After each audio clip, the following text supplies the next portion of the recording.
హల్లెలూయా. దేవుని నామంలో మీకందరికీ నా వందనాలు, నా శుభాలు తెలియజేసుకుంటున్నానండి. బాగున్నారా?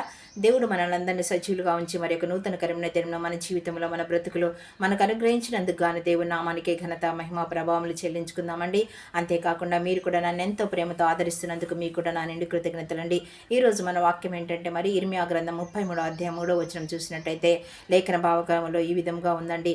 నాకు మొరపెట్టుము, నేను మీకు ఉత్తరం ఇచ్చేదనని వాక్యం సెలవిస్తుంది. కాబట్టి మన కష్టాల్లో, మన శ్రమల్లో, మన ఇరుకుల్లో, మన ఇబ్బందుల్లో, మన బాధలలో మనము దేవునికి మాత్రమే మొరపెట్టాలని వాక్యం సెలవిస్తుందండి. ఇశ్రాయేలీలు కూడా అదే పని చేశారటండి. నిర్గమాకాండం 14 అధ్యాయం 10వ వచనం చూసినట్టయితే మరి ఇశ్రాయేలీలు ఐగుప్తు చెరలో నుండి బయటికి విడిపింపబడ్డప్పుడు మరి ఐగుప్తీయులు వెనక తరుముతూ వస్తున్నారు. ముందు చూస్తే ఎర్ర సముద్రం ఉందటండి. దిక్కుతోచని స్థితిలో ఉన్నప్పుడు వారు యెహోవాకు మొరపెట్టినప్పుడు మరి ఎర్ర సముద్రంను 2 పాయలుగా చేసి 6 నెలలుగా చేసి దేవుడు వారిని విడిపించడని వాక్యం సెలవిస్తుందండి. మనం కూడా మనకున్న కష్టాల్లో, మన ఇరుకుల్లో, మన ఇబ్బందుల్లో దేవునికి మొరపెట్టినప్పుడు దేవుడు మన మొరకు కూడా ఉత్తరాన్ని ఇచ్చే దేవుడు అని వాక్యం సెలవిస్తుంది. కాబట్టి వాక్యానుసారముగా మనం జీవించాలండి. దేవుడు ఈ చిన్ని వాక్యాన్ని దీవించి ఆశీర్వదించును గాక. ఆమేన్. ఈ వాక్యాన్ని బట్టి చిన్న పాట అండి. హల్లెలూయా.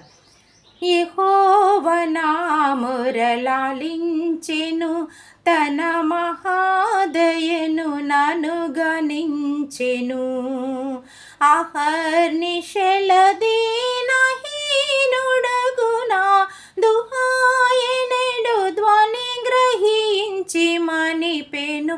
యెహోవా నా మొరలాలించెను, తన మహాదయను నన్ను గణించెను. హల్లెలూయా.